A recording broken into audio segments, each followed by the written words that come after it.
We love a bit of teasing here at the Entitled Masters.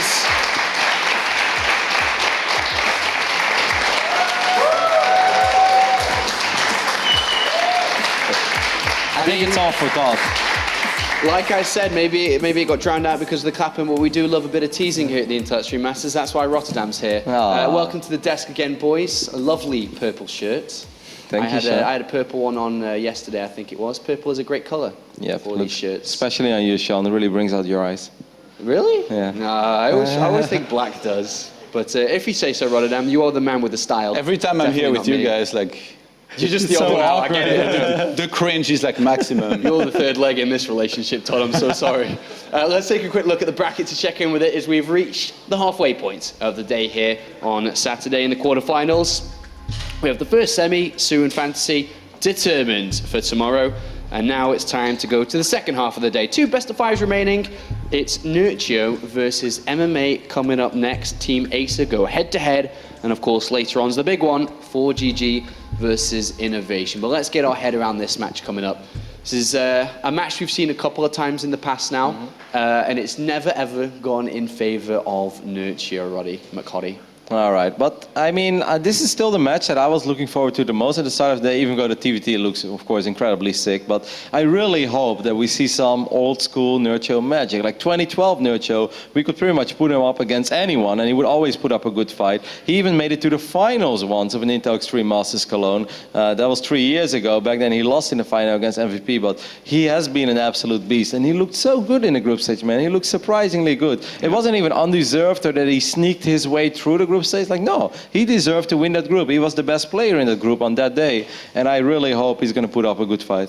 What do you think about this series then, real fast? Yeah, on one hand, you have MMA, who, like you said, is like 6-0 against Nerchio, and I think it's like 13-2 in maps. So you're like, well, I guess MMA just wins, right? You, Thermal, earlier on this desk in an interview said, I hope I play Nerchio because when I play Nerchio compared to other Zergs, I just attack and he has nothing. So looking at all that evidence, you're like, MMA clear win, right? But at the same time, we were kind of counting out Nerchio in the group stage, and he showed us a lot of good things already. Roddy talked about it. Nerchio is one of the guys, that once upon a time was a title contender for a lot of tournaments he entered. He was second best, foreign player after Stefano.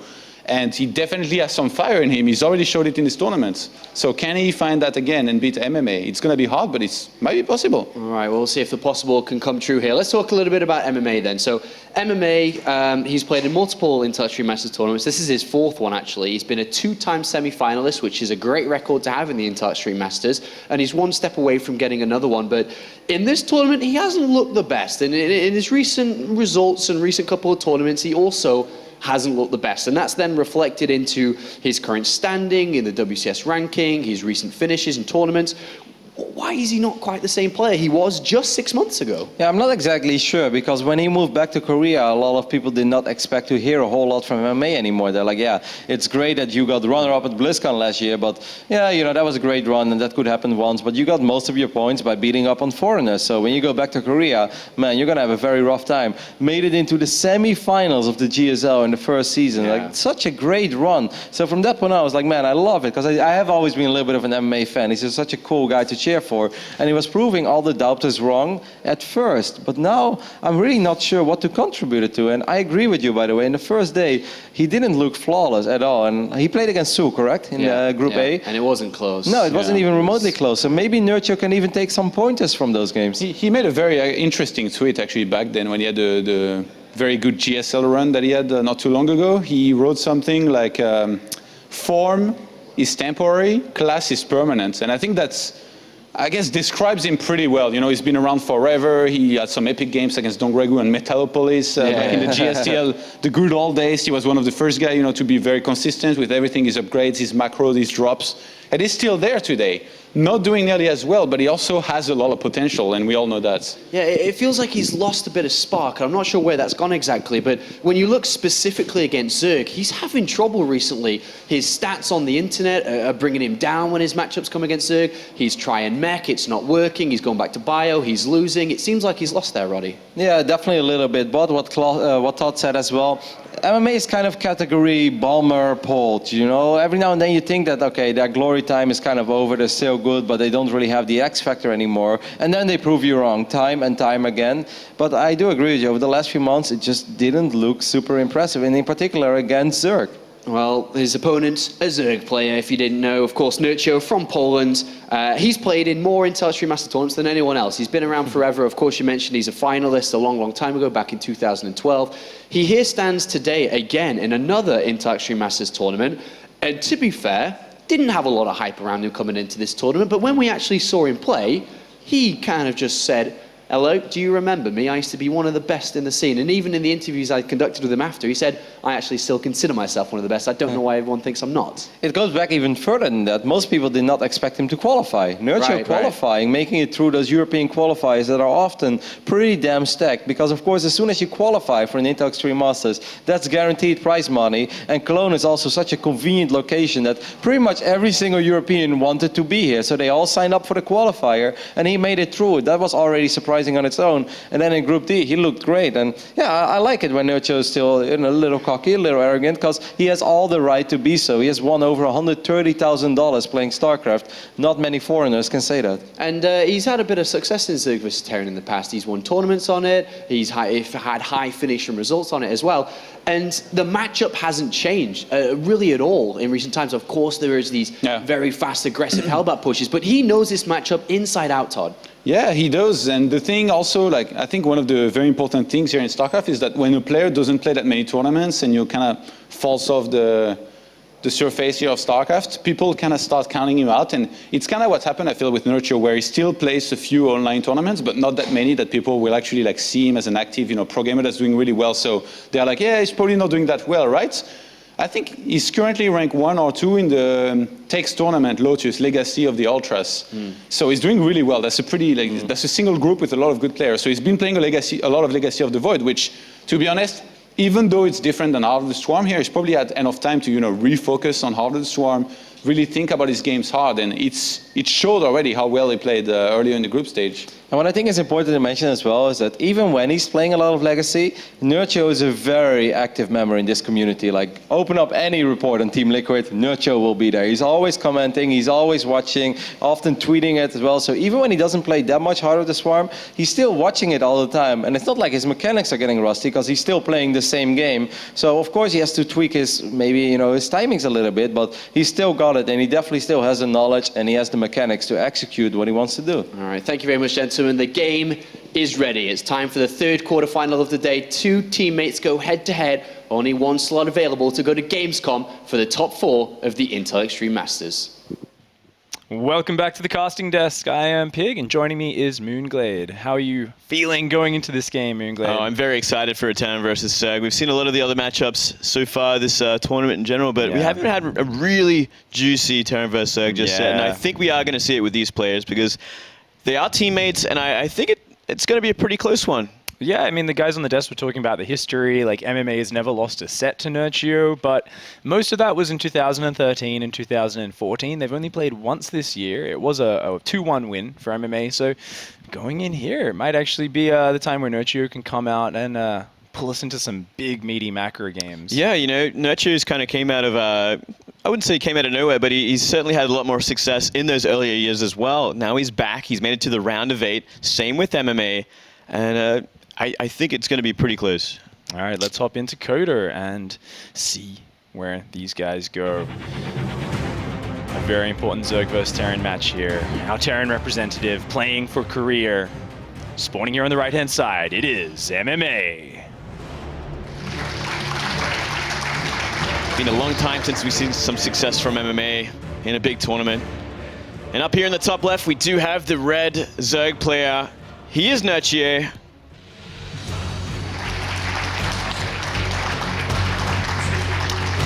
Two players that have been in the scene for a long time. Nerchio up there, as stable and focused as ever.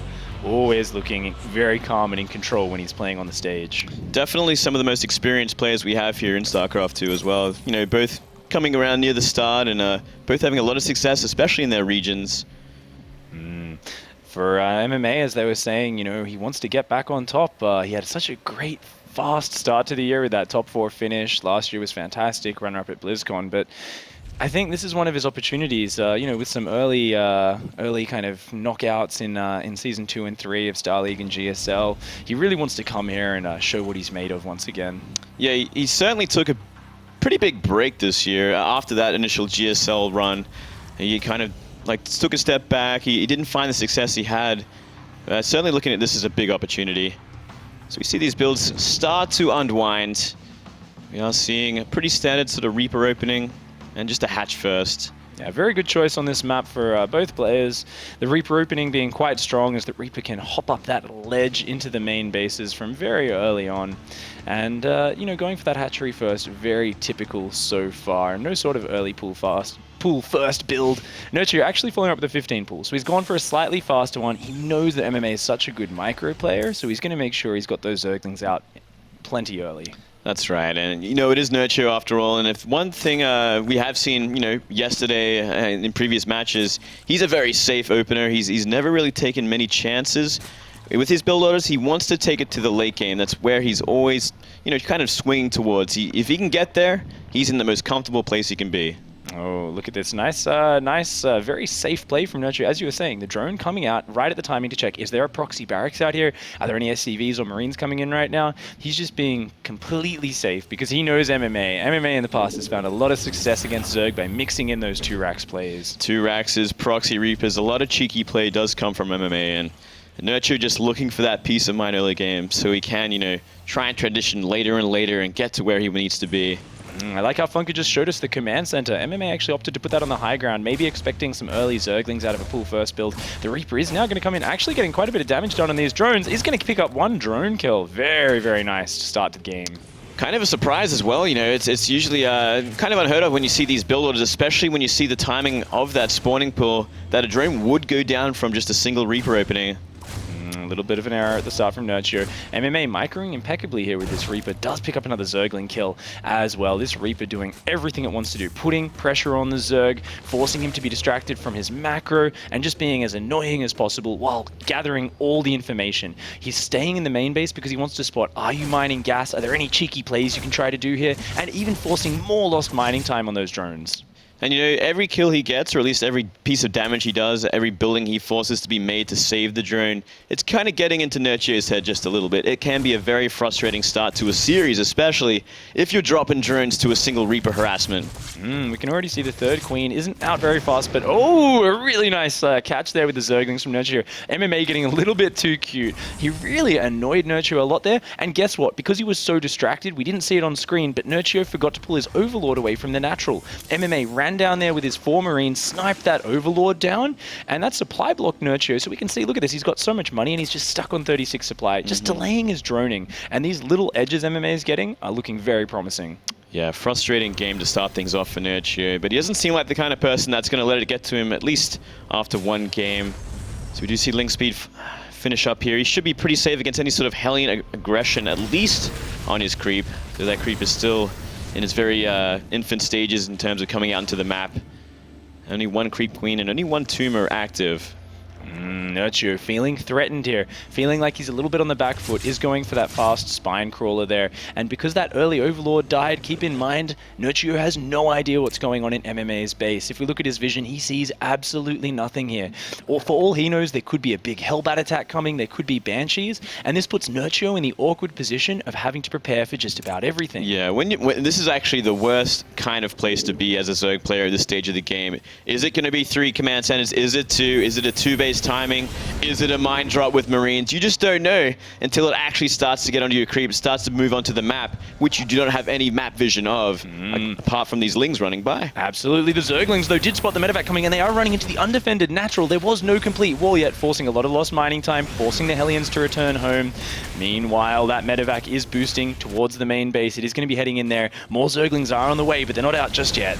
Certainly not yet, and he's going to need a lot more than that. A lot are coming in, and some are hatching out here, but still the Widow Mines remain, and if he can find a good place to plant them, they could do a lot of damage. Oh, look at that. Burrowing those mines in the cracks so the Zerglings could not get the surface area. Targeting that one drone does take out 6 drone kills. Oh, a very nice start to this aggression for MMA. Certainly so, and I mean, he can actually try and buy time with these mines. We are seeing a Spore Crawler come up here. He can try to pick these mines up if he wants to try and save them. Oh, even getting the active creep tumors with the Hellions. MMA is all over this game. He is playing out of his mind right now. Nerchio is getting pressured on all fronts. He's just getting no space to build up that economy. Look at this, even sniping an Overlord with these Marines. MMA is just being so irritating. Yeah, it's just constant multitasking, constant harassment. We did see the mine hit go off again, claiming another 5 drones. Absolutely ridiculous, incredibly tilting as well for Nerchio. And this is what Nerchio should be expecting from MMA, constant aggression from all sides. Oh, very nice transfuse on the Queens from Nerchio. Does deflect those Hellions for now. He has managed to respread those creep tumors, so he does still have the beginnings of good creep, but the aggression is not done yet. We have Cloak about to finish. We have an Armory about to finish. It looks very much like MMA wants to go into mech behind this, but first of all, we're going to have Hellbats, we're going to have Banshees. Yeah, this is going to create a bit of a problem, though. We do see a nice interception with the Lings, and those Banelings are waiting just in case Hellbats will come onto the map. Great intercept there. Going to keep him alive a little while longer. Meanwhile, Hellion Drop going into the main. MMA is just coming from all sides. He feels the advantage he has, and he is not going to let Nerchio just sit there and catch up. Look at this, morphing Hellbats in the main. Meanwhile, Hellbats at the front, a Banshee at the third base. MMA is hitting from all sides at once. Soaked up a lot of Banelings, only lost 1 Hellbat. Can save them as well. Very nicely done. As well as this complete disruption of the third base with this Cloaked Banshee. Oh, back at home, we see multiple factories being added on for MMA. More Banshees and Hellions are rallying across the map. The pressure is not letting up yet, but his third command center is already finished. MMA is making that transition, and because he's done so much damage here, Nerchio is in a lot of trouble. The Queen's coming in to defend, does manage to snipe down that Banshee, relieving a little bit of the pressure. He's going to really start to relieve a lot more pressure if he can defend this and as well as get mutas on the map, because there isn't really much anti-air right now for MMA. Oh. Here we go. Cute pickups on their Hellbats with that medevac, just picking up the weakened one and dropping it down so it doesn't get focused. There's only a few Queens here. He is morphing Banelings, but MMA splitting 2 Hellbats into the third. He is going to charge into this drone line, and he wants to kill these drones right now. He's chasing down the Queens as well, keep them out of range of this 1 Banshee, though 2 coming from behind should be able to clean it up. Banelings actually detonating a 1 Hellbat as well. Oh no, those Hellbats at the back are still killing Queens. The Hellbats at the third have killed 14 drones so far. Nerchio manages to hold on pretty impressively, but no, the drone's running back into the Hellbat. Oh, this is horrible. Horrible situation. His economy is in shambles right now. You cannot afford to lose 17 drones at this point of the game. He is so far behind in economy. We're looking at the Harvesters, and there's still mules in play from 3 command centers. Oh, what does Nerchio have to do to get back in control of this game, Glade? That is an excellent question, and I mean, a counterattack with Zerglings to start things off, try and disrupt the mining of the third base is a good start, but he needs to identify what he's up against. He's going 1-1 with Lings, and it's mech, and usually, as a Zerg player, you don't really want to invest in these kind of upgrades this early on, unless you're planning to go to a later, maybe Ultralisk sort of tech, but it's miles behind. Just trying to get his basic infrastructure up right now, isn't he?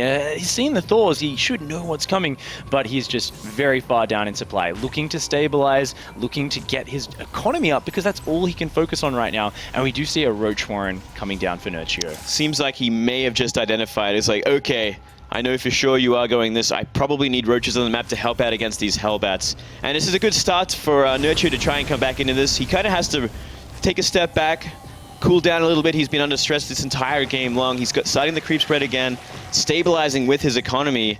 He just really has to keep this going and try and avoid any sort of more economic damage. A second Roach Warren has actually gone down for Nerchio, and I think that's got to be a mistake, because if you're going double upgrades, I mean, really, that tunneling clause, it can help, but investing this extra money when you're already behind, like, Nerchio is looking at a situation where he just doesn't have the numbers. He does realize that now and replaces that Roach Warren with a Hydralisk Den. Good catch up by him. It would have been a pretty awkward sort of upgrade to have going as well, considering you are going +1 melee attack. So it's like, well, I mean, if you're going to invest that much into roaches, maybe you just want to invest in that ranged attack as well. Oh, Hellions are just distracting on the left-hand side, trying to pull the mobile defense over here. Meanwhile, a huge Hellion run by on the right-hand side of the map. It looks like it's going to dive in towards the third base. This is certainly one of the things you have to worry about. Whenever you're fighting a mech player, these Hellions, especially once Blue Flame has completed, are going to toast drone so quickly.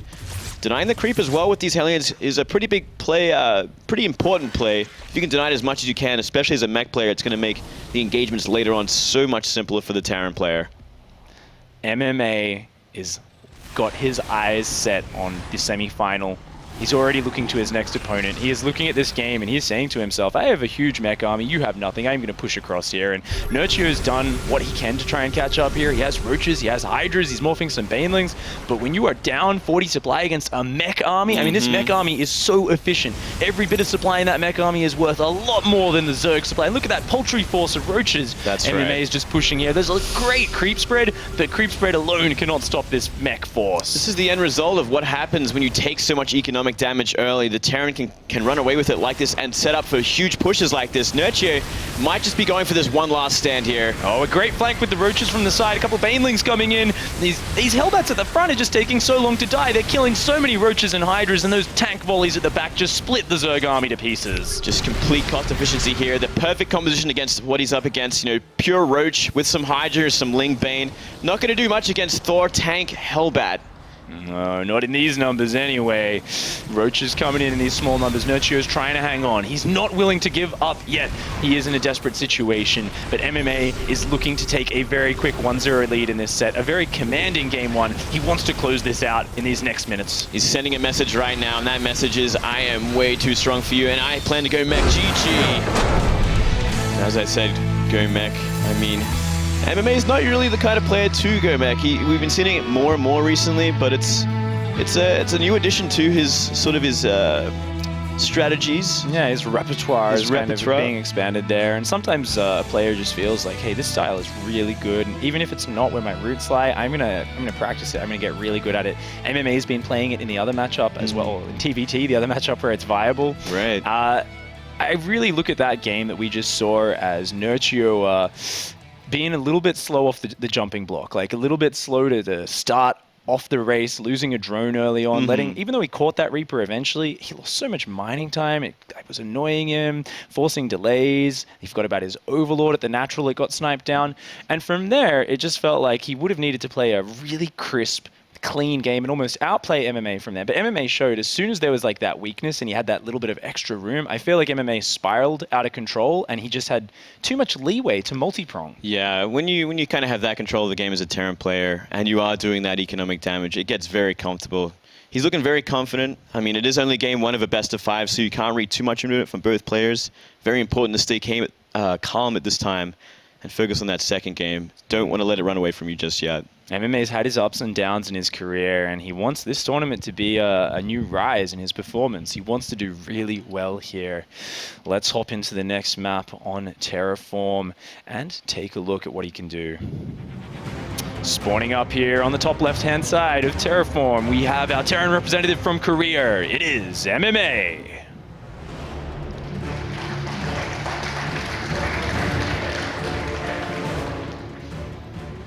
Down here at the bottom right, we do have the red Zerg player from Poland. He is Acer's Nerchio. Pretty frustrating game one for him. Has to keep his head in it there and has to be prepared for the mech style that we are seeing from MMA. This is one map where mech is, I think, might be the scariest in the map pool. This is one of the most ruthless maps for it because it is so hard to try and engage in the late game. Planetaries in the right places just pretty much block up the entire map, and it gets almost impossible. And look at this sneaky play from MMA. You were talking about it at the start of that first map, Glade. He loves his cheeky plays, and this one is the 8 racks, 8 gas. So MMA has actually cut his SCV production, cut his economy very, very early to get down the fastest possible barracks and gas. He is going to be hopping Reapers into Nerchio's base very early on. Well, that Overlord's certainly going to get a scout of it. Not a bad choice at all from MMA, though. You know, after winning game one, you do have that extra little bit of comfort to try and throw out a cheese like this. Nerchio, being the very safe player he is, should be, will be checking for it in just due time, but he's still going to go for that hatchery first. We saw this on one of the earlier days, I believe, of the open bracket where it was scouted in this position, but this barracks is a little bit further away, so Nerchio's not going to get wind of it until just now, and he's already started his 16th drone. Yeah. He may want to even cancel one of those drones. He definitely just needs to get his spawning pool down as quickly as possible. On the plus side, Nerchio knows it's coming, so he's mentally preparing right now. He's saying, I need to put down this spawn spawning pool. I need to build Zerglings and Queens as soon as I can. But most important of all, I need to have sick drone micro. I need to pull back those weakened drones so quickly. And I mean, we go back to game 1. He was losing drones to a normal timed Reaper, simple harassment / scouting. This time around, this is pure aggression. This Reaper is built, well, many Reapers actually, are going to be built to kill the drones and disrupt the economy for as long as possible. Nerchio, he's got to be up to it this time. He cannot afford to let the mistakes that happened last game come into this one. MMA's first Reaper's coming in. Keep in mind, this is not a complete all-in, but he does need to do a lot of damage. He needs to kill at least 3 or 4 drones and really waste a lot of mining time here. Look at this Reaper microing back carefully. Nerchio trying to pull his weak drones away, but one of them is isolated and already does go down. He wasn't attacking that SCV for a little bit of time too. I think he could have got it if he was paying attention. Instead, the SCV survives, going to go back to building up that bunker. Doesn't want to let that bunker get up. Nerchio is losing a lot of mining time in his efforts to stop it. That weak SCV is exposed. He does focus it down. Nerchio kills the SCV and stops that bunker in its tracks. It's a great start here. A second drone is going down though. Plus those 2 already starting. A spore. Oh, cancel just in time. Just in time. His Zerglings have run off creep while he was looking at that though. So he did lose those Zerglings and these Reapers are still very healthy. The first Queen is still not finished. These drones are starting to pull back. 2 Reapers can start to kill these very quickly. Another drone goes down. Looks like MMA though gonna actually pull back. Oh, maybe could have got another drone there. Instead, gonna start whittling down this Zergling count. Yeah, the damage is actually starting to get out of hand here, and now a 3rd Reaper is going to be added. If he can keep these 2 alive until they all meet up together, he could be doing a lot more damage with the kiting. Let those combat drugs heal them up just a little bit. Oh yeah, the Reapers are jumping back into the main. The Queen is out of position, the Zerglings are out of position. They are going to try and get another drone kill, but 2 more Zerglings pop out and they fend them off just in time. Now keep in mind, Nerchio has no gas, so MMA is going to have the mobility here. Nerchio building these slow Zerglings, there's no point where suddenly they can hunt down the Reapers, and MMA has seen this. So really, Nerchio needs to build up more Queens. He needs to build up more of these beefy units which can fight the Reapers head-to-head in the long term. Yeah, well look at this. This is a huge problem as well, because the natural, there is no extra Queen building. He's going to DPS down the natural Queen to below half health. Now a 4th Reaper is added in and a 5th on the way. It's very well, like you said, you know, he identified the fact there is no gas. That means Reapers are going to be a lot more relevant for way longer. Oh, luckily Nerchio realizing he doesn't have that mobility. His Queens can only guard 1 spot, so his Zerglings actually blocked the ledge when the Reapers tried to jump up, and now he's forcing MMA to engage onto his Queens. These Queens are getting very low. They don't have transfuse energy yet. They've actually been dropping injects rather than saving for that, and the Queens are getting very low. They need these extra Queens to pop out. The Reapers as well are just having a sliver of life on those 2 back Reapers. That's right. Speaking of red health, I mean, look at those Queens. Just 1 volley from 4 Reapers will do the trick on both of them. Has to be so careful, and now the main base is completely exposed because the Lings were forced down into the natural. This is such a hard position. However, because Nerchio has played this gasless style, he has a really great economy getting up behind this. He's getting a lot of drones, but if these Reapers get out of control in here, things could be all for naught. All that economy could get shut down very quickly. Well, here we go. He's actually going to get rid of a couple of the Reapers, but a Queen is going to forfeit their life for it. So a little bit of a redemption there for Nerchio, and it might actually slow down this aggression from here onwards, considering that Rax is flying back home now. Looks like MMA is only going to have these 3 Reapers. He's going to maintain them for map control. But as we see more energy build up on these Queens, extra Queens pop out, it looks like the pressure, the main part of it, is over. It's time to assess the situation. Let's take a look at these worker tabs, and let's take a look at MMA's infrastructure as well. We have a 2nd command center there and a 3rd one. So the 2nd one's going to land at the natural, the 3rd one's almost finished. MMA is down about 9 or 10 harvesters, but he does have 3 orbitals about to finish up. Economy wise, he's looking okay. Do you think either player's ahead at this point, Glade? That's a great question. It really is about stabilizing at this point. I think MMA is kind of where he wants to be after this damage. He tied up Nerchio for the longest time. He slowed down the gas income. He actually killed a lot of units behind this. You know, for 2 Reapers so far, he has been very cost efficient. I think MMA certainly has the lead and the momentum right now. And it's about Nerchio kind of stabilizing from here, getting that 3rd base up and fixing his economy. Looks like these Queens have started to lock down the front. The 3rd base is actually well along at this point, and we do see a Roach Warren about to finish for Nerchio. This hatchery is taking a lot of damage though. Nerchio looking like he may need to send those Queens up to save that very soon. Oh, look at this, another potential run by here. Hellions want to go for the drone damage this time. Dancing their way in and out. MMA taking a look around. Not sure if he wants to commit to it. This hatchery is getting very low. Time's running low for Nerchio. He does have 6 roaches on the way, so it looks like he will be able to defend this, but the hatchery is going to take a lot of damage for it. A lot of damage, and soon to be Hellbats on the loose as well, as we see that armory moments from finishing up here. Those queens are all very low as well, and they're stuck off creep. Oh, getting so many queen kills. This is great for MMA. Really nice trade-off there. Does a good amount of damage, and he does keep 5 Hellions alive for map presence. Well, MMA continuing to apply the pressure, but it looks like Nerchio is going to throw out a bit of a wild card here. Nidus Network.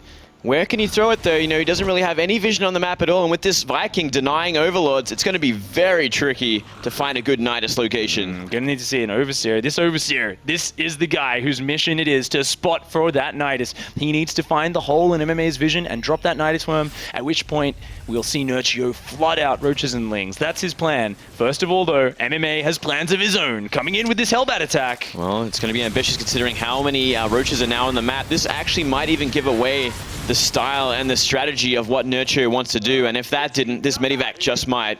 Oh, the Medivac coming into the main spot. If the Nidus Worm is already down at the front of the base.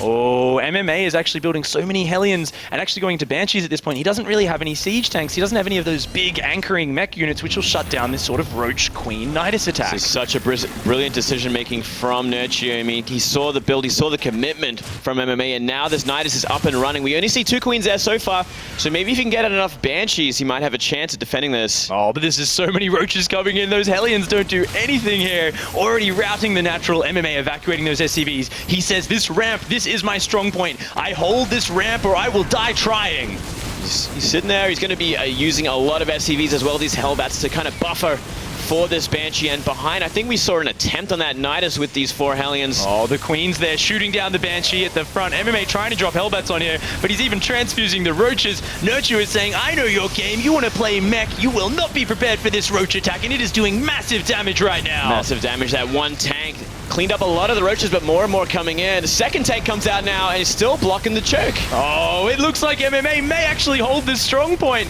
These roaches are going down so quickly. Nerchio needs to pull out of there and just deny this natural. He needs to do more economic damage, and it looks like Nerchio is going to be held for now. It's going to be held. We do see a lot more roaches on the way, and now, only now, is Nerchio going back into drones. So he committed a lot to this attack, but he's almost twice the supply because of it. MMA wants to reclaim this natural. These tanks are getting very eager to run down this ramp. Oh, he's doing a lot of damage to these roaches. Nerchio's being a bit sloppy with his roach control. He's got so many roaches here. If MMA pushes down too quickly, he actually might be able to jump on top of those siege tanks. But with how many roaches he's letting slip away, it could be really bad. Huge mistake there from MMA, accidentally lifting up his main base command center. That's going to be a pretty costly mistake at this point, considering he's only mining from that base. Oh, and he hasn't realized. No. He's actually set the rally point to the natural, and it's told the command center to move there, losing quite a bit of mining time there. Yeah, must be all on the same hotkey, so a little bit of a mistake there, uncharacteristically, but under pressure, not a surprise. Oh, Hellbat drop coming in, denying the mining on Nerchio's third, being a real pain in the butt for him. The Queen going down there as well. Very nice counter pressure from MMA. He knows he's taken a lot of damage. He needs to interrupt Nerchio booming up into economy and tech right now. Yeah, anything he can do at this point. It looks like he's finally going to stop this this roach pressure at the front from happening. You know, he's got enough tanks and Hellbats together to push it back, but he's going to have to start dealing with this creep, or he's... I mean, the Zerg's going to have complete vision of his army for the longest time. That's a lot of creep spread to be sitting your army in the middle of. That's got to make MMA feel quite uncomfortable here. But he knows that he's taken a lot of economy damage, and he really needs to just be dropping those mules as fast as he can. Sitting in the middle of all these, it is going to be hard for Nerchio to spread any more creep tumors. Certainly so, and we do see that scan go down to wipe everything out. But, you know, regardless of all this, Nerchio must be in a great place. He must be feeling so confident right now. We do see him take that 4th base gold, but he knows he's done the economic damage from here. He's traded with the army pretty effectively as well. MMA is going to be pretty desperate at this point, and he's going to be looking for something a little crazy. MMA's got to be a little bit annoyed at how this game's gone so far. Being caught out by that Nidus Worm, a bit of a cheeky play surprising him. He's got to be a little bit frustrated with that. Now, his goal from here has to be to defend, to lock down, and to slowly rebuild. Nerchio, on the other hand, he has a lot of freedoms here. Is there any way that this game could slip away from him? What does Nerchio have have to aim towards. The scary thing, especially up against the Terran going for this mech style, is letting it go to the late game. Nerchio characteristically likes to go there, but if I feel if even Nerchio, if he lets it go that late, MMA can come back in a big way with a very cost-efficient army. He's going to be trying to limit that this game. We actually see a drop upgrade as well as Overlord speed on that production tab. This may be an integral part of Nerchio's plan to drop lots of roaches and hydras in multiple locations and really abuse the immobility of MMA's mech. I love that. A very tricky style we haven't seen a lot of in a long time. Yeah, we certainly do not see many drops anymore, and they are hard to pull off, especially when there's big turret rings. We do see this drop as well. Oh, these Hellions coming in. MMA trying to be as annoying as possible, but not getting too many drone kills. The defense from Nerchio has been spot on here. Going to be cleaned up. Only for 4 drones, nothing too bad. Oh, Hellion run by on the top side as well. MMA coming in from multiple directions. He needs to do damage to slow Nerchio down. He doesn't want to let him just zoom up in economy. These Hellions coming in, picking up 7 drone kills already. They're going to run into the third base, but the Roaches shut it down before he can grab any more kills. And look at the supplies right now. It tells a big story about where Nerchio and MMA are at. The worker supply, the army supply, 120 to 61. Literally twice the supply right now. Nerchio is looking to end this. He's made such a huge swell of Roach, Hydra. He can drop them as well, but he also has Vipers, so he could be going for that Blinding Cloud attack first. And this frontal outpost of creep is still actually spreading creep backwards across the map towards Nerchio. He's got his queens up there, continuing to spread that. And this is just so fantastic, not only for launching an attack, but if MMA ever gets a chance to go on the offense, he is going to have to wade through an entire map of creep spread. It really is something else to see creep spread like that. Kind of fun. It brings you back to like TLO with these Overlord drops with queens starting in the middle of the map and building outwards. But creep doesn't defend Hellions, unfortunately. These guys coming in for even more drone kills, really disrupting this high-yield gold mineral base. This is a fantastic pickup for MMA. These Hellions, they're not the important units later on in the game, so if he can trade these off to slow Nerchio down, trading a few Hellions there for 10 drones, that's a really good way to slow Nerchio down. Yeah, that gold base is so exposed. It must be the most vulnerable base we've seen on most maps, because if you can just simply run by behind, work on the mineral line, or simply just run by. Oh, the Vipers are coming in with some great blinding clouds. This is the moment Nerchio wants to seal this game, covering all the tanks in green blinding clouds. They are completely impotent, unable to fire at all, and the Roach Hydra is crashing through this army. Still massive amounts of damage, a lot of tanks from behind, and these Hydras are slow right now. They're still upgrading their Hydra speed, so he's going to be pushed back once again. Oh, he does kill a lot of MMA's army, though. It's still a fantastic trade, and if he can swing into this natural and get a bit more damage done, that would be great, but these other tanks at the third, they've moved far enough forward to all cover each other. Nerchio's backing off for the moment. We do see more and more tanks being made, as well as the upgrades finishing up here. Blue Flame nearly done. If MMA can deflect one more of these attacks like the way he did, it's going to be hard for Nerchio to try and drop the hammer and end this. Nerchio is actually getting a little bit over-eager here. Because of those drone losses, he's only at about, I believe that was like 62 drones? 60 drones right now. That's not a large economy. We can see it reflected in Nerchio's bank. Oh, his army up here has been spotted by MMA. MMA sieging these tanks, realizing, oh my, there's a huge ball of Roach Hydra sitting right there. A drop coming in from the south. He's going to be dropping right on top of this army while flanking from 2 sides. This should be more than enough this time around. Tanks have a very big weakness when it comes to multiple attacks, multiple angles, including drops, and the entire army has essentially been cleaned up. A masterful flanking engagement from Nerchio closes out Game 2 and equalizes the series at 1-1. Wow. Nerchio giving some back in a big way. That was a really nice game, especially when taking that damage early, defending, and, stabilizing and coming back with that beautiful Nidus decision. That was a sick play. I was looking for the drops and I was thinking, oh, we didn't use it in the first attack. That's such a shame. And then suddenly, out of nowhere, you've got this army coming from the top. You've got Roaches coming from the bottom, and MMA just got a little bit thrown off there. But yeah. Hey, did we just see the jacket come off? I think we did. I think it's getting a little bit heated up here. A pretty big game, a frustrating way to go out as well. After claiming a little bit of a lead with that Proxy Reaper, I mean, I'm sure he thought to himself, you know what, I can very easily go into my mech style, and I should have no problem taking it to the late game. Masterfully done. Nerchio, on the other hand, I have to commend that early game. It was like messy. It was hard. It's so hard to hang on against that, especially when you opt for that gasless option. I think it's like the manliest way to actually defend that, where you're like, I'm not going to build a spine and I'm not going to take gas. I'm just going to defend with like slowlings and queens. And sure, he took 4, maybe 5 drone losses, but he was building drones in the middle of the aggression. Like, he was really towing that line of greed, and I just think having that level of execution, I mean, after a little bit of a sloppy beginning beginning to the series, he came in that one just really beautiful form. Yeah, that confidence of being able to defend like that is something else as well.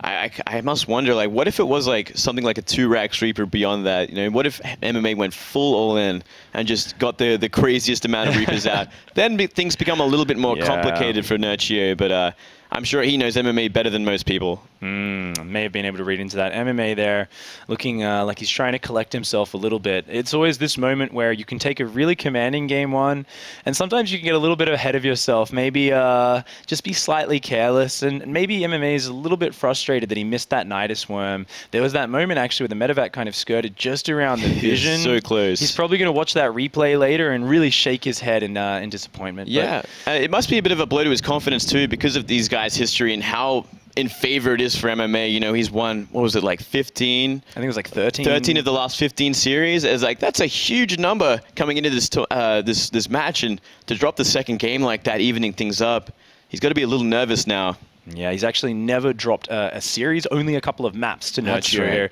So Nerchio's got he's looking to get that monkey off his back right now. First of all, he's got to defeat this guy though. Spawning in the bottom left-hand side of Cactus Valley, it is MMA.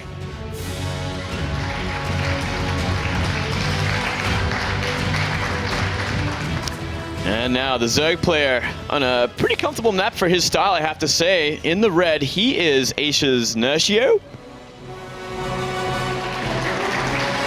Asia Nerchio? A little bit of a question there. I am Nerchio. Well, I mean, Cactus Valley, we could have a look at the map to start things off, because it is such a big, beautiful map, especially for the Zerg race. You have a lot of space between your opponents, much easier to get your bases up, and much less likely that you are going to suffer to any sort of early aggression, especially from proxies. Spot on. It's really hard for the Terran to do that. Of course, lately we have actually seen in the Korean scene a couple of people doing some cheeky 11-11 double proxy racks in the middle of the map at the Watchtower, but it doesn't look like that's MMA's plan this game. Now, in terms of the spawn locations, Glade, is this a good spawn location for Nerchio? I think cross-map probably would have been a little bit more favored, but, you know, this certainly isn't one of the worst ones. He'll probably have to go for his fourth if we're looking that far into the game, up to the north of his main base, which is quite a distance away.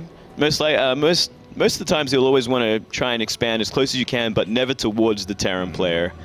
So he could be worse, but he should be able to make do with this. Interestingly, we were talking about the possibility of that proxy racks in the middle, and Nerchio is just playing so safe. We saw him send the drone to the middle of the map. He's coming home now. Nerchio is saying, I'm going to sacrifice a little bit of minerals because I know you're a cheeky guy, MMA. In the past, you've 2-racked me many times. I'm not giving you that opportunity here. Certainly not. And just playing that safe game as we expect.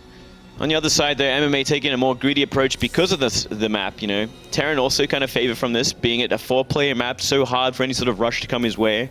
Early Zerglings to maybe even stop that command center. Not going to happen. Command center first, quite a strong build on these 4-player maps. Something we see a lot of lately. I am very curious about MMA's mindset right now. I just really wish I could see inside his head. Is he thinking Cactus Valley is just a great mech map? We saw him do it against Sue the other day. Do you think he would actually throw mech out again? It seems to be the trend we are seeing with MMA in this matchup currently. I think, yeah, I'm almost getting that sense that he thinks this is the best way to play right now, and he's done it the last 2 games. I think he's going to keep doing it. Nerchio, on the other hand, he's gone for a very typical gas opening. And at this point in the series, you've equalized as Nerchio. You've got to be thinking to yourself, I can do this. You've got a bit of more confidence under your belt, and you as a professional Zerg player yourself, Glade, you would have had many experiences against Terran players where if things go bad, it can kind of spiral as a matchup, I think on either side, whether you're the Terran or the Zerg player. But after a win like that, do you think Nerchio is going to be feeling a lot more confident? Yeah, I think his win was a lot more solid, you know, much more of a message to come across. You know, it's like he wins that game in the late game, dominating like he did. He must feel a lot better about it, and it might actually, you know, stop MMA from actually being that aggressive. You know, being too overly aggressive might actually make him retreat a little bit, go back and do a macro game where it's going to be even better for Nerchio. Oh, 4 Zerglings coming out nice and early. It looked like a couple more on the map. I was excited for a moment thinking, did he build like an 8 Slowlings? Because like you can run past the bunker and do some crazy shenanigans. Looks like Nerchio is just being 100% safe versus the potential Reapers. And this is just such a, you know, an identity we're seeing around Nerchio. He loves to play safe. He loves to get to that mid game. And from there, he does his his own thing. He did drops in that previous game. We've seen him in the other matchups do all sorts of crazy compositions where he gets Brood Lords when no one else is. And I think he's just very much comfortable if he can get to that mid-game phase. It's always something I really appreciate when you do see a player, especially at these times when StarCraft's being figured out pretty solidly for quite a while now, that they have their own ideas and they have their own styles. We usually see that in the form of like the best players we have in the world. They always bring that little bit of extra, a little bit of something different. And Nerchio, he still has that, which is great to see. Adding on a couple more gas guys is Nerchio right now. A little bit curious to see where he's going with this build order. I think we will see a lair start up in the main base in the next couple of seconds, but it's a little bit hard to say exactly. Yeah, it looks like probably a 2-base Muta build with some very fast gas, so probably a big wave of Mutalisks he's looking to get out the moment his Spire finishes. Yeah, much more of a traditional style in this matchup and something that's very much the norm in the current meta. You get out that 2-base Muta very quickly, means you have map control, you have potential for damage, and you can take your 3rd and 4th base much easier.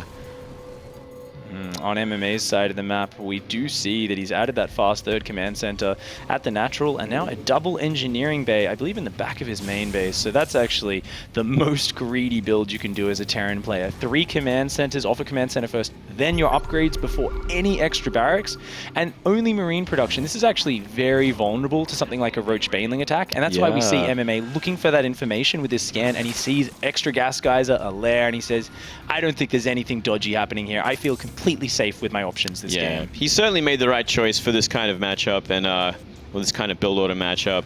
And I actually am very excited for this mid to late game because this is probably my favorite sort of Terran versus Zerg. Muta, Ling Baneling up against, the bio style, bio mines. So explosive, so much attacking on the map, and it really comes down to pure macro more than anything else. We can already see MMA has actually cut Hellion production. Oh, look at these Marines denying scouting. Once again, we actually do find Nerchio a little bit stuck in the dark. He still isn't really sure what MMA is up to. He does have an Overlord coming in here, spotting that 3rd command center, gets that vital information, so he can relax a little bit and say, okay, let's focus on drones, let's focus on economy. And that gives him a little bit of freedom, because otherwise he's worrying about all these early Hellbat attacks, right? But now I feel like Nerchio can feel very relaxed, maybe up until about the 12-minute mark when he can expect some medevacs entering the fray. And I guess that's when the Terran really starts to want to push back the creep. Yeah, certainly. It really becomes that timing, but look at this, a huge run by into the natural as we just say that. And this is not looking too good at all, Pig. Oh, getting 5 drone kills already. Make that 10 drone kills. The Queen's coming in. The drones are getting stuck on each other. These Queens trying to block. They do block the Hellions. The Hellions are starting to slip out. The drones are running back. The drones are panicking. 13 drone kills, and 2 of the Hellions do get out. A really nice pickup for MMA. However, on the other side of things, the Zerglings from Nerchio killing a couple of SCVs and mules and doing a lot of damage to the orbital. I'd say a win there for MMA, but Nerchio doing a little bit of counter pressure. Yeah, a little bit of counter pressure. Would have been a lot more if he actually got that orbital. Now that it's down below 700 HP, he's got to start to repair that, or that could be very vulnerable when the Mutalisks come out. Certainly a lot of momentum in MMA's favor after that too. That is like some real critical damage this early on in the game. Really slows down the Zerg from getting that 3rd base up and running. The Ling Bane army they want on this time of the map, so they can jump on top of a Terran army if they want to start denying creep. Oh, really nice defense there from MMA. And these Mutas, the first Mutas are coming in, but they're running into Marines, almost losing 1 Mutalisk. Nerchio needs to be so careful. There's actually, I don't believe there's turrets in the main base, but he's going straight to the 3rd here. The turrets are only just going down. Nerchio expected there to be turrets, so he went for where he thought there'd be a weak spot. But MMA actually was being so greedy here, and Nerchio is missing out on his opportunity to get damage done to that SCV line. Not finding anything just yet. He does kind of have map control because of these Mutas and all the scouting he'll ever want for at least the early part of this mid-game. Not looking for a 4th base either, kind of just fixing his economy after that huge Hellion run by, trying to get out the upgrades he needs, as well as the Ling Bane on the ground. Baneling that's actually very late as well, only just finishing now, so his Baneling speed is going to be incredibly late. Oh, MMA has been relatively untouched this game, and keep in mind Nerchio did an incredibly safe build, right? 2-base Muta, you don't really have the room to lose those drones, whereas if you've done one of those fast 3-base builds, sometimes you can lose 10 drones and it doesn't even matter because you're just pumping units out, you've got so much lava, and we can see that reflected in the supply now, right? MMA with the untouched opening, as greedy as possible, up at 125 supply, all his reactors are kicking in, his second factory is kicking in, he's starting to push out on the map, and Nerchio is only just kind of getting into his Zergling production phase. I really feel like Nerchio needs to hang on and take very good defensive fights on creep to get back in this game. At the very least, upgrades are going to be even when the engagement becomes, but I'm just worried about that army supply because we do see that double drop coming into the back. Banelings are waiting though, but if he drops on Banelings, he will be very cost efficient as well, and there you go. Oh, really nice move from MMA. Banelings on their own cannot defend Marines when they spread out like that. This drop already doing huge damage. The army's pulling back, and at the same time, MMA is pushing into the third here with a huge squad looking like he wants to focus down even more drones. Everything is falling apart for Nerchio here. The spine crawl is moving up to the third base, but MMA has already killed a lot of drones, wasted a huge amount of mining time, and he's going to evacuate most of these units. Yeah, he traded very efficiently as well with the army. So great play from MMA, and he's doing his standard sort of MMA style, constant aggression, multi-prong attacks, and he's really riding that momentum from here, and that's what it's all about with Terran at this part of the game. Constant aggression, keep the Zerg on the back foot, keep trying to do the damage you can until you have the upgrade advantage, the army, a composition advantage. Oh, even focus firing the Mutalisks up here. 2 Mutalisks go down. The medevac is just wasting more time, and because some of those mutas are out of position, guess what? MMA is pushing the southern side of the map again. Gonna hit this natural one more time. However, the Zerglings of Nerchio are in position this time. Widowmines though, they are active. Hitting actually the Mutalisks, very smartly done from MMA. He is so on point with his targeting. Oh, that brutal Widowmine shot just as he evacuates, kills a whole big ball of Zergling Baneling. It's like they were all trying to play touch the Widowmine right as it was locking onto their faces. That was horrible. Really great hit for MMA. You know what? As a Zerg player, I'm sure you feel this way too, Pig, as you look at this game. So many things that have happened in this series so far make you want to pull your hair out. MMA is so good at playing this very aggressive, frustrating style. Nerchio is just always one step behind here. We see 2-2 versus 1-1 upgrades. This is such a strong point for MMA, and there's going to be a full minute and a half before Nerchio can equalize those upgrades. Oh, we see another double drop coming in on the top, as well as a big army pushing on the south side of this map. How does Nerchio split up his units? He's so far behind on supply. Yeah, he really is running out of options. What does he choose to... What's his priority right now? The fourth base or the creep on the left side around the natural and the natural drones? He's got so much to worry about. He's making more Ling and Bane, but he's got to split his army up very effectively and take these good fights. Trying to get an infestation pit down for an eventual hive transition, but when you're on 125 supply this late into the game, you've got to just focus on right now. And yet another Widowmine shot taking out a couple of Banelings there. A very powerful move from MMA. Oh, look at this. Nerchio is just struggling to deal with a single double drop up here, even though it's the only attack right now from MMA. His maneuverability is something, is phenomenal right now. It's exactly what we expect from the old MMA, but it's great to see it once again this time, this day and age. He is really putting it on. Really getting a lot of damage done there, buying a lot of time. Meanwhile, the creep on the southern side is beginning to recede, and a huge army is moving in here. There's not a lot of Widowmines in here, but Nerchio just doesn't have a lot of stuff. Ooh, a couple of really good Baneling hits there. Actually getting a very nice trade, but MMA seems to have an endless horde reinforcing this. Yeah, he's got to split up a little bit better than that. And he's got to make sure those Marauders are in front to try and at least absorb some of the Banelings as well. But, the parade push has begun, and with a 40 supply lead like this, it's going to be a hard task for Nerchio to stop it. Oh, coming in with small squads of Zergling Baneling. Nerchio knows he just does not have the numbers to engage this all at once. The only way he can fight this is if MMA gets overeager, comes in a big clump, and the Banelings do work. Oh, looks like we actually see one last big engagement, at least for Nerchio, with his current army as off creep essentially. Oh, so many Marines surviving that engagement. The Marauders at the front are tanking, and Nerchio is forced out of that game. One step closer to making it to Gamescom tomorrow. One more game for MMA. Rubbing his chin there, he feels like, there we go, that's more like it, that's what we've been planning. And interestingly enough, we were talking about how we think he's just going to keep going mech, changing it up that game. The mind games, man. And that really messes up with the Zerg players' ideas, right? If you can assume what your opponent's going to do in a game of StarCraft, you can really mentally prepare yourself, you're looking out for the tells. But once again, that game, remember MMA, he was denying scouting. He did a really greedy build, which is a bit different to his aggressive openings in the previous games. So he's changing it up completely and then doing a completely different mid to late game style. Yeah, he's really on point with his aggression so far and his mind games. And Nerchio, he's going to have to go into this next game and just, change things up again. Think about what he has to do, how he has to handle this. Will Nerchio be able to bring it back? Don't go anywhere, guys. We will find out right after this short break.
Welcome back to the Intel Extreme Masters Season 10 here at Gamescom.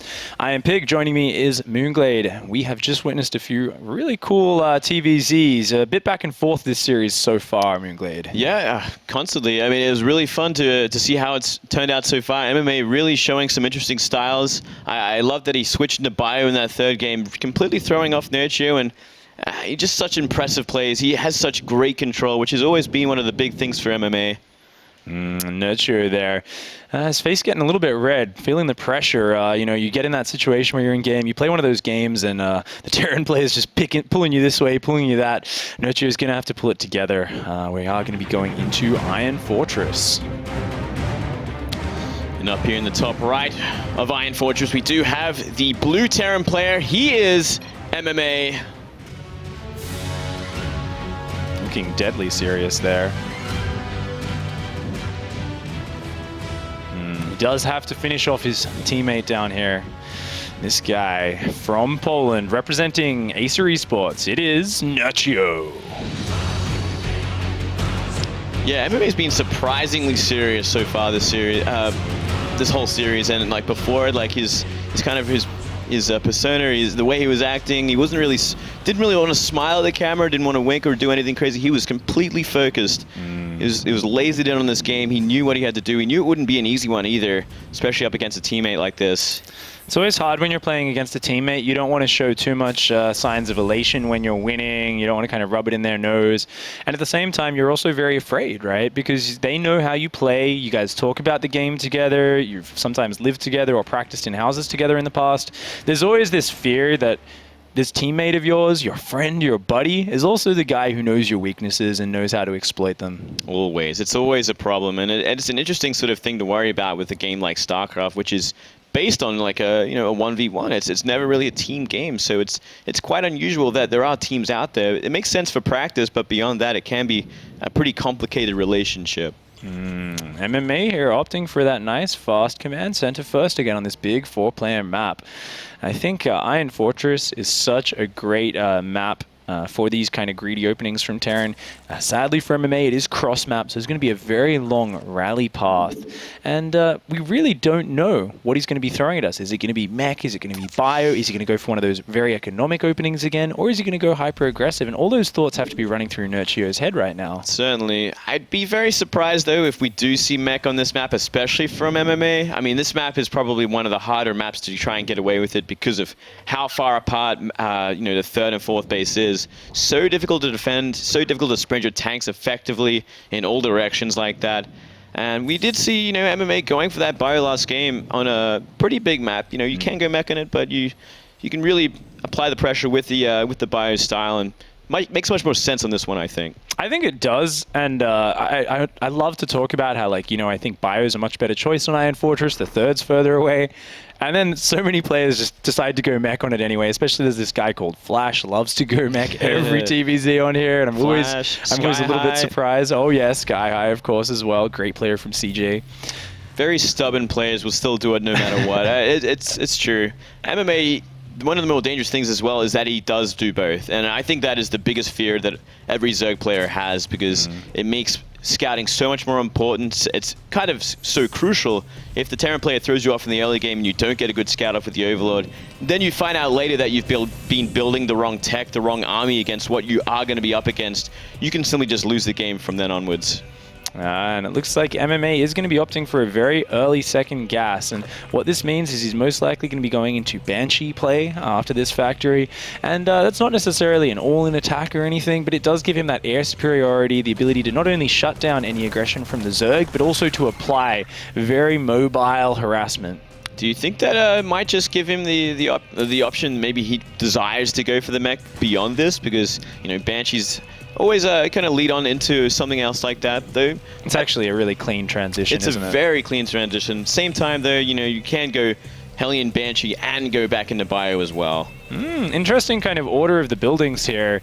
MMA using the factory to build the tech lab. Looks like he is just mistimed that a bit, and it will swap over to build the Hellions. I thought he was about to start building siege tanks, and he does start Marines out of that barracks. I'm really curious what we're about to see here from MMA, because it's just a bit odd. It's a bit strange. We are actually going to see a tank, funnily enough. Do you think Huh. Oh, okay. Tank drop? All right. Actually, if I think about MMA's recent games, not recent, if we go back to earlier on in the year, when he took out Dark in GSL Season 1, something he did on Deadwing, exactly what Funko was showing us there, is you can actually put a tank across here and it can siege the mineral line on the third base, just like you used to be able to do on Deadwing. And MMA used that build back then to great effect against Dark. And if he gets a faster medevac after this Viking, we'll know that's what he's going for. Otherwise, he could just be getting it for defense. Yeah, I do like this Viking. You know, it's going to remove any sort of chance of this being spotted until the very last minute. Though this tank is set up pretty outside that natural, so if a Ling tries to scout, he will see the tank as well. We'll see. We'll see whatever comes out of that starport next. It'll really give us an idea of what's going on.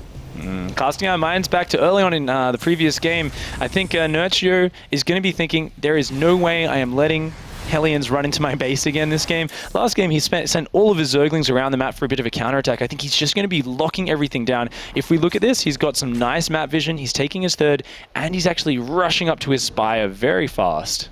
Yeah, another quick spy like this. I do like this. As well as, you know, the third base nearly finished as well. So he's had a lot of freedom. Not really any pressure. No Hellions on the map to stop it because of that early command center. Interestingly, a single medevac is in production as well as Hellions, so this can be a great way to execute this. If we see that medevac pick up that tank, it can start sieging that third base, and the Hellions can guard it from any sort of Zergling flank. Very curious to see if he goes for that. It isn't the most all-in pressure by any means. However, let's keep in mind, Nerchio's actually done that unencumbered build. You said there, you know, he's teched up really fast. He's actually going to have the Spire kicking in very soon. Doesn't Mutalisks just shut this down? They certainly would. If they are out in time, there's a very small window of opportunity for MMA with this aggression, and I think the Ling spotted that that medivac. If he was paying attention to the one that was at the fourth base, he'd have an idea that it was there. So we do have a quick look at that Ling, and interestingly enough, not a tank drop. It's just going to be a Hellion drop. Very old school here from MMA, but something which can catch a player off guard. It's going to have a lot of fog of war to play with in this one. You know, no sort of vision around the main base of Nerchio. Could come back to bite him. There's nothing here to defend. Oh, the Mutas are about to pop. They will be able to shut this down, but these Hellions are going to come in with nothing to stop them immediately. 4 drones already go down. A 5th drone goes down. MMA mistargeting a few of these drones. Does need to kill as many as quickly as possible. 1 Hellion goes down. Another one goes down. All the Hellions are dead. They did manage to pick up 9 drone kills, though. That was probably quite okay for MMA. I think that was worthwhile. It was worthwhile, if not only for the drone damage. The scout of the Muta's already out of the map. He's like, okay, I need turrets now. I need Widow Mines in position to kind of deflect them for now. And he's got to try and get everything off the map because Mutas are going to try and shut down anything they find. The Mutas are coming straight across here. The Vikings running home. MMA is looking to consolidate, make sure there's nothing left out on the map. And this gives absolute map control to Nerchio. We can see the unexpected side effect of this is the creep spread that is now flooding across that map from Nerchio. He has the freedom to do this because MMA is thrust back into a defensive stance. Yeah, complete map control and complete lockdown for the Terran player. You know, he has no vision he has no idea what's going on the map right now. He could be a 4th base going up, along with all this creep spread. He could be going straight into Hive. There's all the options in the world for Nerchio right now. It's such a hard place to be as a Terran player. He did find enough damage that he can follow up pretty effectively, and we are seeing looks like a double drop from one way and a single from the other. Can actually fly right over this Zergling here. It does change direction so quickly. MMA's reactions are so good. Not sure if Nerchio actually picked up on that. If we look at the minimap, the left-hand side is very bare of Overlords. Nerchio is only sending them out now, but they're slow Overlords. They're going to take a while to get in position to spot this. Now, keep in mind, though, just a couple of drops of medevacs, like, there's Mutalisks out. If they catch this, they could shut this down very quickly. Oh, I think they just might too. They rallied into them. MMA's got to be paying attention, and he's not. Oh, he boosts right past, starts to drop the Marines. The Mutas know they can't shut this off right now, and because the Zerglings have pulled out of position to support the Mutalisks, this drop over here is actually in prime position to get a couple of drone kills and waste a lot of mining time. Not really finding any critical economic damage so far. A big trade here. Oh, that's actually enough Marines to fight this, I think. But the Mutalisks focusing down the medevacs takes away the mobility, takes away the real aggressive threat of those Marines. Very nice shutdown by Nerchio. It should give MMA the option as well to move his CC out into the map, take a 3rd base as well, try and even up the economy just a little bit here. And we can look at supplies while this is all happening as well, and MMA actually pretty impressive army supply But right now. if we look at his engineering bays in the back, he's actually forgotten to start 2-2. His 1-1 finished a while ago, and he has completely forgotten to do that. He actually doesn't even have the gas for it. So he's actually frozen up on 1-1, and his upgrade advantage is starting to disappear, only just now remembering to begin that +2 attack. Looks like he is gearing up for one big hit on this third base. He's got a little bit of mines, but he's got to go through a lot of creep, which is the scary point here. 25 Banelings are morphing. Looks like Nerchio is taking this very seriously. A lot of Widow Mines in there, though, but with so much creep spread, Nerchio may be able to find the fight he needs. Oh, tank not set up either. This is a big mistake from MMA to be a little too forward with it. He's Oh my gosh! clean up everything. A tank hit on the back killed about 12 Banelings with one shot. That was absolutely brutal. There's only a few Zerglings and Banelings left here on the ground. There's a lot of Mutalisks in the air, but if there is enough Marines left, they can deal with this. Just enough Marines left. The Mutas should be forced back from here. Oh. And I think MMA is tasting that victory, maybe tasting that chance to go to to Gamescom tomorrow, trying to play in the round of 4. Oh, he's seeing victory is in his sights right now. He wants to take this 3-1 victory. Nerchio is struggling so hard. Oh, the Widow Mine shot's actually friendly firing the Medivacs, but the Mutalisks only have a fraction of life left. And this Siege Tank in the back, it just keeps killing units. This Siege Tank has got 19 kills already, and the Endless Parade is here. MMA is ignoring the creep spread. He doesn't care about it. He just has more stuff. Yeah, non-stop from here. Nerchio really has to get an army together to try and overwhelm it completely and force him off the creep. If he can do that, he's going to be ahead in a big way, but as it is right now, down 30 supply, about to lose the third base hatchery. He's in a lot of trouble. Oh, the third base goes down. All the drones trying to run over to the fourth. Nerchio trying to just focus down some of these Widow Mines and then withdraw. He needs to make more Banelings, more Zerglings. He needs to hang on, but this is not an all-in from MMA. He has 3 bases fully saturated. He's got his 2-2 on the way. Nerchio needs to hang on, but he is seeing his tournament life disappear in front of his eyes. Well, he's got one more base up north to try and defend, keep the economy at least even. But the army supply is the biggest problem here. He's coming forward once again with these Banelings looking for the hits. Oh, look at these splits from MMA, pulling everything back. The Widow Mine shots, the spread, everything goes down, and MMA forces Nerchio out of that game, taking the series 3-1. Beautifully executed from MMA in that game. And we knew what he had to do. He applied the pressure early on that Hellion drop, building some momentum, slowing down the economy, and getting a good scout on those Mutalisks really helped out, defending them, deflecting them. And he built up that army so quickly. He had such an army supply. He moved onto the creep, despite the creep being fantastic from Nerchio. Yeah. He went straight on it. He was like, you know what, I'm just going to fight on creep. I don't even have to clear it. I just have to make sure my splits are good and that tank is set up in an ideal place. Yeah, I think it was so good how MMA managed to... Normally, like, you see Mutalisks out on the map, right? You can't really pressure the Zerg too much, and that's what Zerg does. He says, well, I'll be a bit behind in the upgrades, but I'm going to have more creep spread, and I'll have more freedom to drone up. We saw MMA say, you know what? 3 medevacs filled with Marines. I'm going to come from 2 sides, and he actually managed to distract Nerchio from his economy enough, make the third base empty out before it could refill, just through multitasking and control. And he actually preserved a lot of those Marines. The Marines on the north side escaped, the Marines on the right side got away in their medevac. So when the push ended up coming, he just kind of distracted Nerchio, slowed him down enough that he could just ignore the creep spread and just kind of steamroll. It really is something else when you have like a tank with your Widow Mines. It makes everything that much harder to engage into, because as we saw, like, that tank blew up a crucial amount of Banes at the most intense time. They were like nearly at the Marines, and the tank turns and shoots. And it makes everything so much harder, even on creep. Yeah, it kind of adds that staying power, doesn't it? Where if it's just Widow Mines, the Zerg can take their time and actually be efficient, sending small squads to buy time. But you engage with only a couple of units and there's a tank shelling in the background, it's always going to be horribly cost inefficient.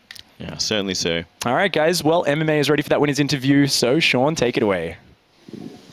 Thank you very much, guys. Joined here by MMA, our 3rd quarterfinalist. Congratulations, MMA. A good victory. But one thing that I wanted to talk about is there wasn't a lot of emotion from you after that victory. You came down here, you kind of shook your head a little bit. Talk to us about your thoughts after that match. 일단 진출 축하드리고 무서워 선수. 일단 경기 끝나고 지금 인터뷰하러 이 데스크까지 오시는데 좀 뭔가 좀 마음에 안 드는 표정이었거든요. 어느 정도 지금 기분이 어떤지 좀 설명 좀 해주시죠. 좀 제가 느끼기에는 좀 8강에 어울리지 않는 그런 경기력이었다고 생각해서 계속 게임하는 내내 좀 답답했고요. 그 게임하는데도 좀 많이 잘 안 돼가지고 그래서 그랬던 것 같아요. All throughout the games, I wasn't really myself. I didn't feel like things were going as as normally. So first of all, I'd like to apologize for not showing you guys the greatest games, or at least the game that's worth it for round of 8, at least from me. Pretty sure things will change as tomorrow approaches. Very honest there, MMA, but don't think you need to apologise for getting to the top 4. It's your 3rd semi-final now in the Untitled Extreme Masters. Not sure if you know that or not. Got 2 in 2012 in Season 6, 3rd one now. It's obviously not going to be an easy match in the semi-finals, no matter who it is, 4GG or Innovation. What are your thoughts on the upcoming potential match you could have? 자, 이제 IEM 참가하시면서 4강에 이제 3번째 올라오시는 게 되는데 2012년 뒤로는 약간 좀 딱히 IEM에서는 성적을 못 거둬서 이제 여기까지 올라오게 됐는데 그 다음 상대가 박주 선수 아니면 이시영 선수거든요. 그 선수들에 대해서 어떻게 생각하시는지? 두 선수 다 정말 잘하는 선수라고 생각하고요. 박지수 선수는 또 유럽에서 살면서 지금 뭐 컨디션이나 뭐 이런 시차 적응 같은 게 필요 없어서 더 유리할 것 같고, 또 신영이는 뭐 워낙 한국에서부터 잘하지만 얘가 해외만 나오면 마탱이가 가더라고요. 그래서 뭐 그것만 좀 잘 극복하면은 정말 재밌는 게임 나올 수 있을 것 같아요. 저는 뭐 그리고 뭐 둘 다 누가 올라오든 상관없어요. I'm not really concerned about who makes it or who becomes my opponent for tomorrow's matchup. But first of all, 4GG, great player, solid, and this is his home turf. I mean, it doesn't really look like, he may not look like one, but like this is his home turf. He lives here in terms of, time adjustments and everything. Like he feels home when he's in Europe. Innovation, he's from Korea. I mean, he's solid back in Korea, but every time he comes out to the foreign scenes, he has tendency to muck up and play really, really pathetically. Pathetically? So I don't know. Okay, so MMA mentioned he's not entirely satisfied with your games today. I mean, I know he understands everything, so I'm talking to you, but I know you can understand everything anyway. What has to happen overnight? Is it a good night's sleep? Is it really good food? Is it a lot of beer to sleep well? I mean, what needs to happen tonight to make sure you feel great tomorrow? 자, 문성원 선수 아까부터 계속 경기가 좀 마음에 안 들었다, 오늘 경기를 마음에 안 들었다 하셨는데 내일 이제 4강 그리고 결승도 남아 있는 만큼 어떤 식으로 컨디션 관리에 들어가실지요? 일단 빨리 숙소로 들어가서 좀 편안하게 쉬어야 될 것 같고요. 그리고 이제 신영이랑 그 뽀지 선수 경기 보면서 좀 전략을 구상해 봐야 될 것 같아요. I think I need to get to my hotel ASAP. Sleep first. Wake up feeling fresh. Check out the VODs on whoever that made it through. Okay, one final question then. So when you wake up in the morning of a tournament, what's going through your mind? So this morning, tomorrow morning, is it only thinking about the games? Is it relaxing? Jadon, for example, likes to go for a run to clear his head before the games come up. What happens in MMA's mornings?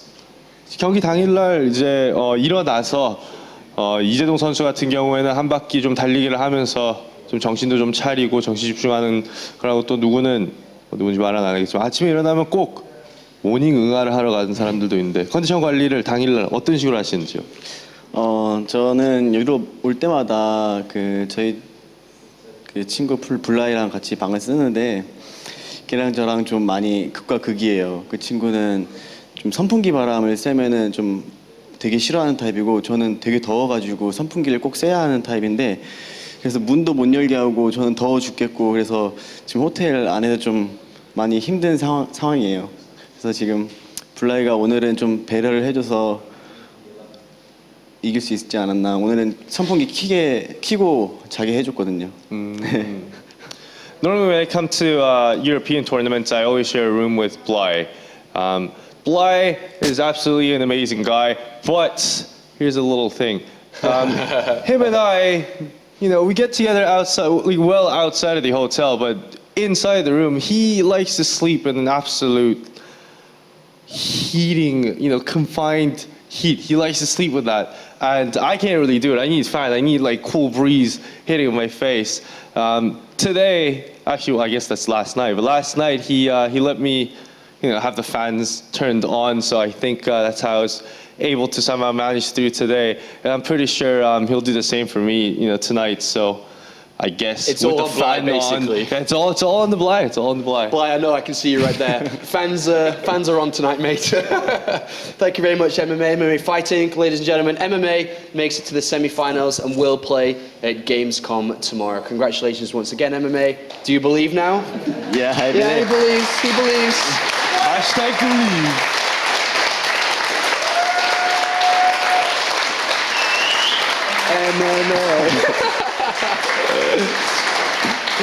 Let's check in with the bracket for one last time here before we get ready for our last quarter-final. As you can see, MMA makes it through Nerchio and is in the semi-finals. He will go up against the winner of either 4GG or Innovation, our next quarter-final just around the corner. Do make sure to check out all the action, as always, at plays.tv. I know some of you are just tuning in, just waking up in America right now. Go to plays.tv, see all the highlights, find recommendation videos, and all the first-person shots from our players this weekend. We're going to a break. When we come back, 4GG goes up against Innovation in a Terran vs. Terran you don't want to miss.